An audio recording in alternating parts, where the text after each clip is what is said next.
Hello, hello. Welcome to a very special war recap with me, Morgoth.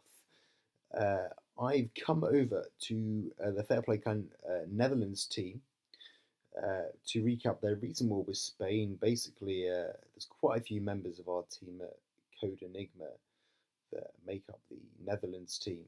Um, so in this war, there was Jacob, Jacob, where is he? There he is, and one of our ex-members, Yagma. And there he is, who's now in WHF. But Sven and Goran are in NL, but just not in this war. So we've got a vested interest in this war, and it needs recapping. So here I am. Just a ground rule to set out with this war as well. So the details. This is a no dip war. Only 11s on 11s, 10s on 10s, and 9s on 9s. No dipping at all. Attacking up was allowed. So we had 3 11s, 4 Town Hall 10s, and 23 9s. There were no triples from either teams on the 11s and 10s. That's still proving pretty tough to get out post update. However, I mean, check the very next video I'm bringing out because our very own Stu-J in Code Enigma has pulled off an 11 on 11 triple. There will be a video very shortly out for that, so make sure you see it. But it's worth watching. It's pretty good, and you haven't seen much of them since it, so check that out. Anyway, let's crack on with the recap. I will show one of the 10 on 10 attacks anyway. Probably the best one there was. It's a 92%, and it was quite a fun attack as well. So it's ASAP 30 from War Wales.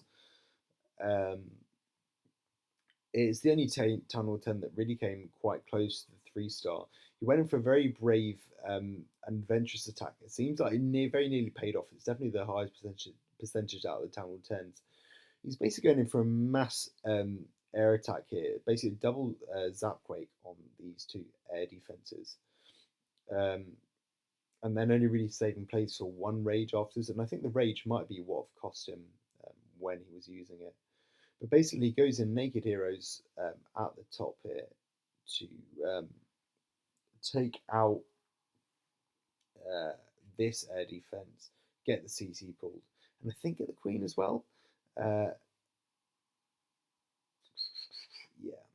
It's very nice use just the naked attack for this. Queen gets rage. Yeah, I don't think she does get the Queen in the end. But then he just comes in, decides to come in straight on with the Chinese wall of dragons here. This hound and loons behind is actually quite nicely done because if you check out, there was just an archer tower there. So if you pause it on and then loons come straight in, they're going to target straight into that air defense. So that's all the air defense is gone. Then you've got is basically everyone coming on targeting. The main problem is the Queen and these two Inferno towers.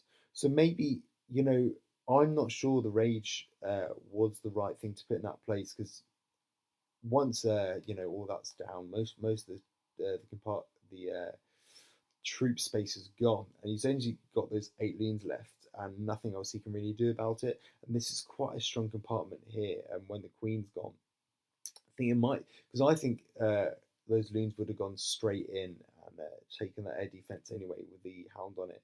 So I'm not sure how effective that. I mean, what do I know? I wouldn't be able to do it.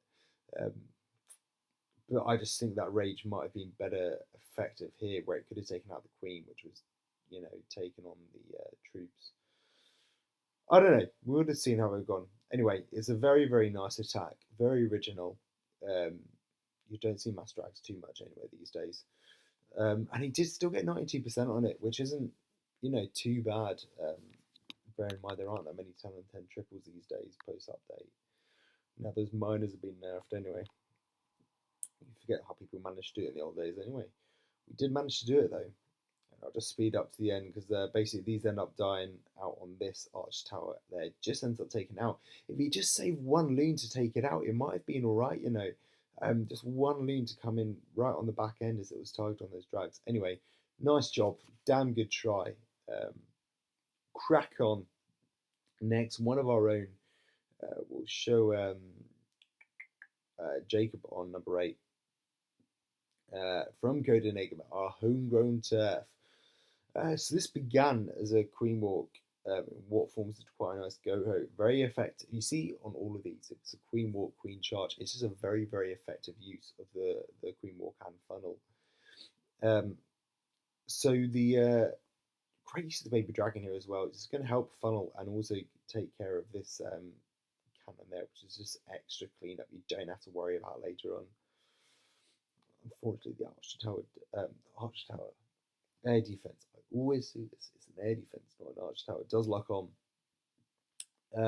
but she's going to work all the way around. Tesla got rid of. Cannon got rid of. It's just extra stuff we don't have to get rid of later on. You can spare getting rid of one hog.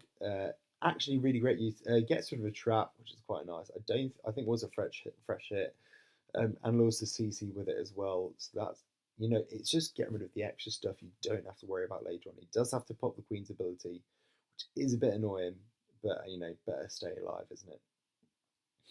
Then he can basically bring the next portion of the raid. So he's got the golems coming in here. They're going to get this portion of the base. But he's only got 2 jumps and no wall breakers. But if you actually look where the way the base is made out with the jumps as well, if you get the main army comp coming down the center into this compartment here, and you see he's going to put this last jump on this middle compartment here, he's pretty much got access to the whole base. I mean, he doesn't really have to worry about people getting stuck on walls because the whole base is pretty much covered. I mean, that wizard tower there and that Tesla there might, they're a little bit far off, but largely the whole thing is covered. And the king can tank as well as the golems, so that he brings a couple hogs in the back end. Doesn't really have to worry about them getting targeted because everyone's focusing on the main compartment in the middle. Yeah, I mean, he pretty much clean sweep this base. As much as you can have a really sick anti-anything base, if you've got high-profile attackers like these guys, they can deconstruct it any they want there. Air, take it out with the loons, We're going to see a pretty sick mass minion later on that is just incredible. It's a fun attack. But it's just, you can pick it apart and just see what are the weaknesses in each base and the best thing can get taken down by. Anyway, that was a very, very nice attack. You can swag that poison down right on the end. You do not need that. Anyway, next on. So we will show Savage 30, who I think is from One Hive. And you can probably call this, this is a fun comp. This is a fun army comp. This is probably like, I'd say, Queen Walk PEKKA Charge more than anything. Maybe just like the vape, but with the healers on the Pekkas anyway. Great use again of the baby dragons to funnel. They are pretty much the standard go-to funneling tool these days. And the main thing you see with these queen walks is, although they are quite effective, you do see them pretty much always joining up with the main army, just because that's where they're most effective joining back in, where they can do a bit more damage and walk through when there's still some tanking going on. Unfortunately, the bowlers do walk around on this attack. I think they die out a little bit, not too bad, but they end up joining back in the middle. Double rage goes down there. I mean, it's 4 rages. It's a brave attack to go with. But you know what? It pays off. It pays off really, really nicely because you've got those Pekkas and the Valks go. I mean, that's a huge amount of damage that can get raged through. The amount of damage there is with the Pekkas and the King and the heroes and the Valks. It's a really, really, really powerful army. And you see like the healers on these bowlers, they're still kept alive. And the Pekka's actually tanking for them a bit.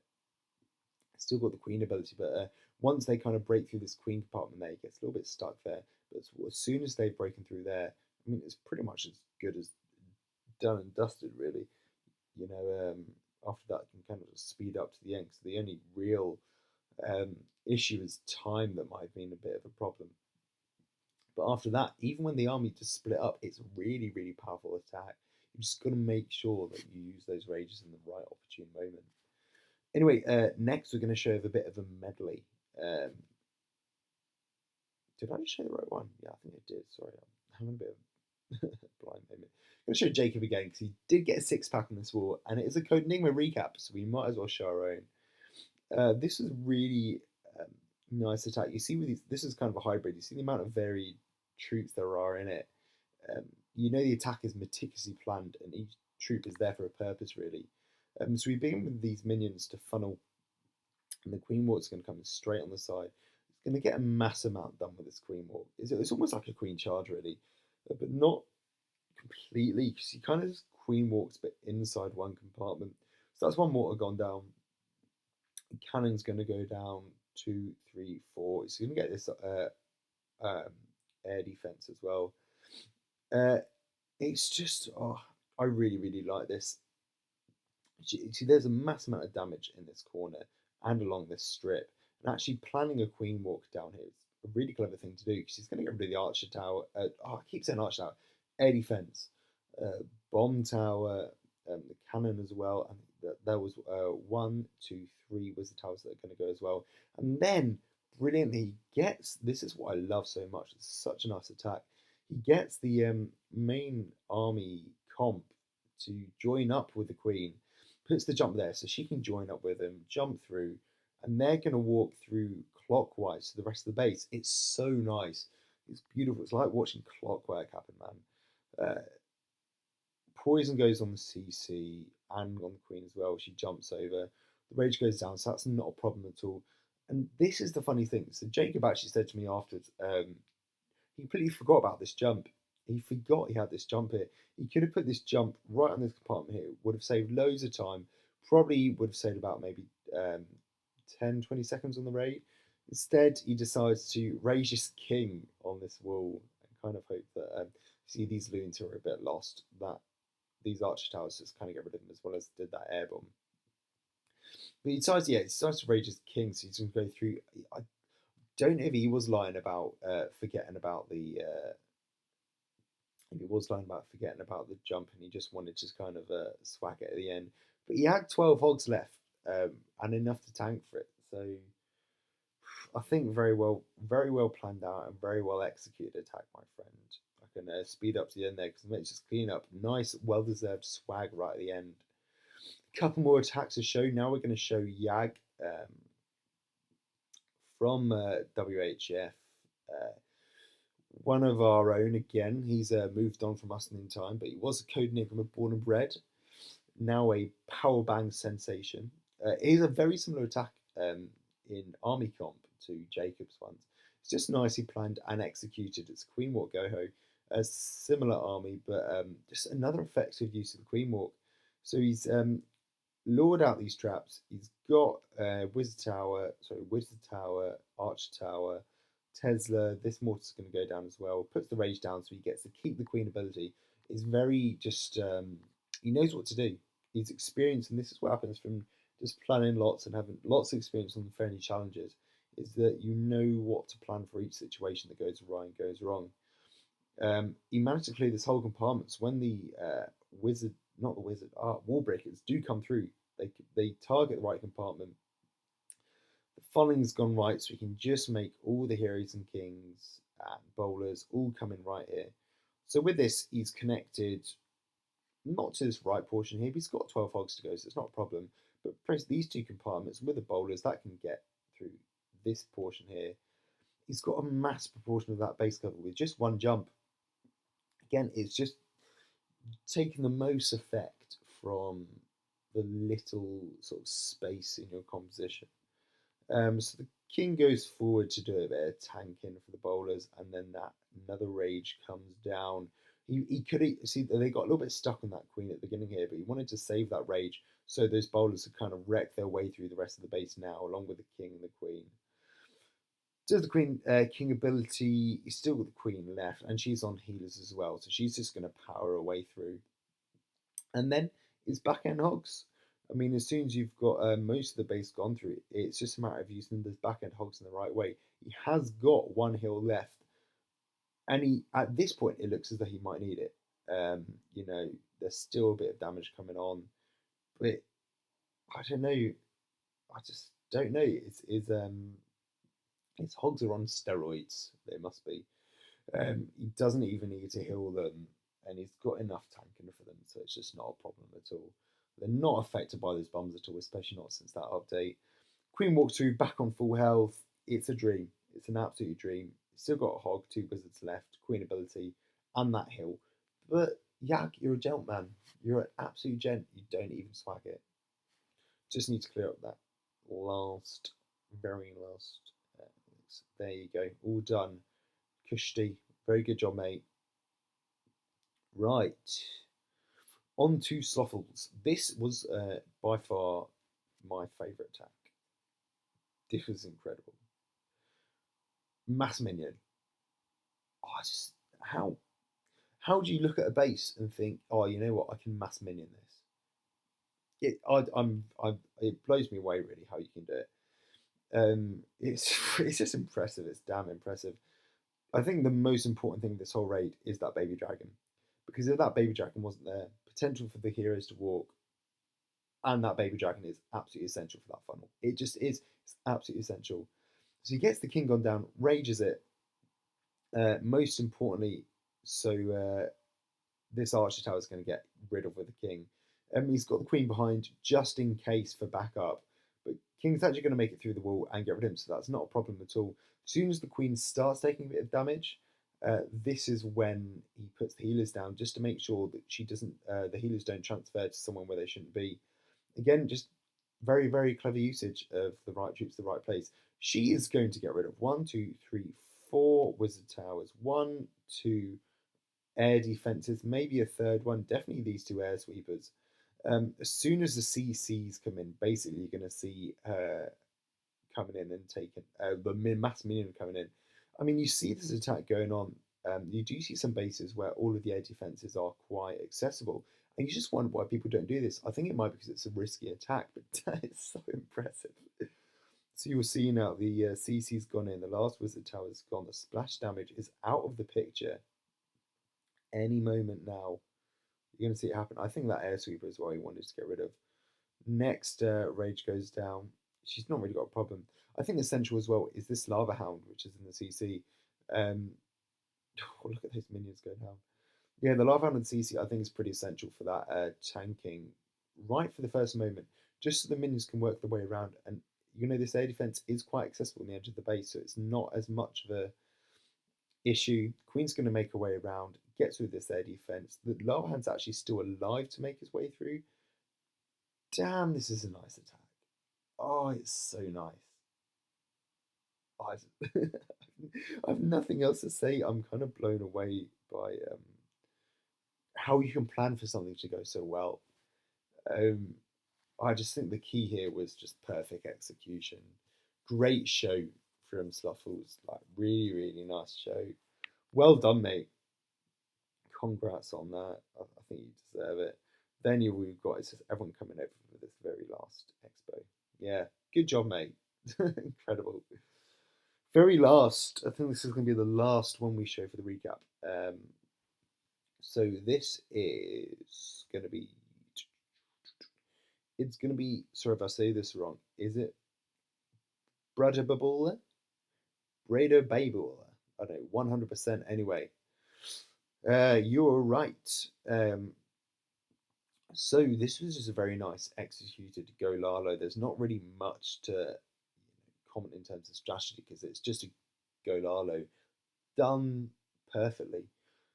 Golem's in, wizards to help funnel with Baby Dragon as well, the standard funneling troop. He's only got the 1 Golem in to tank, mainly because here it's just splash damage. There's not too much point damage on it. And the main aim is to get rid of the queen and this air defense and get the CC out. They're the 3 main objectives for this point. And that gets taken out pretty easily with this portion of the raid. And you only really need 1 golem for that. Any more would be wastage when you need the hounds to go around. And he's got 3 hounds and 1 in the CC as well. So that's not a problem at all.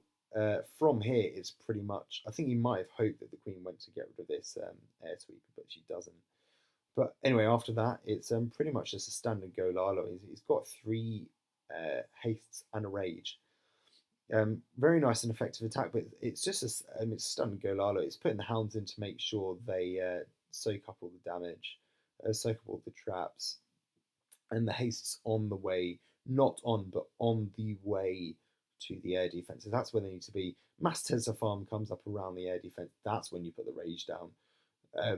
Even so, they go down. They smash their way through that, and then after that, it's pretty much down and out. That I hate those air skellies. Oh, they are the bane of my life, man. But as soon as that hound pops, they're done and dusted. And you got a load of pups to clean up. I can speed up to the end because there's just nothing else going on. It's just clean up after that. Very nice attack. Just doing the Golalo the right way, and just raging on to where it needs to go. That is it for the war recap. Great shade. Great shade. Oh, I cannot speak. I'm sorry. Great shout out to the Netherlands team who I think definitely showed the strongest 83 to 69. Definitely showed their strongest game. I'll shout out each clan as we scroll through. So I don't know which one is which, but shout out to each clan. So we had some of Spartans. I'll go on the team here, yeah. So we had some of Spartans Legacy, Reddit Omega, Fate Wargasm, The Swarm, War Whales, One Hive 2.0, One Hive Prime, One Hive Invicta, they're out in show. Late Taug, I think. Clash of Ganja, Ultimate CWC, WHF, We Are Spartans, Mariana Trench, Sword Art Online, Midwinters, Dragonflower, The Overlords, Dragon Rejects, Above and Beyond, North Remembers, and of course, Code Enigma. So yeah, that's it. Thank you very much for tuning in. We'll see you next time. You can check out any more of our videos with Code Enigma and check out the very next video I'll be bringing out tomorrow, as it is a Town Hall 11 on Town Hall 11 3-star. It is worth checking out. Anyway, over and out. See you later. Bye.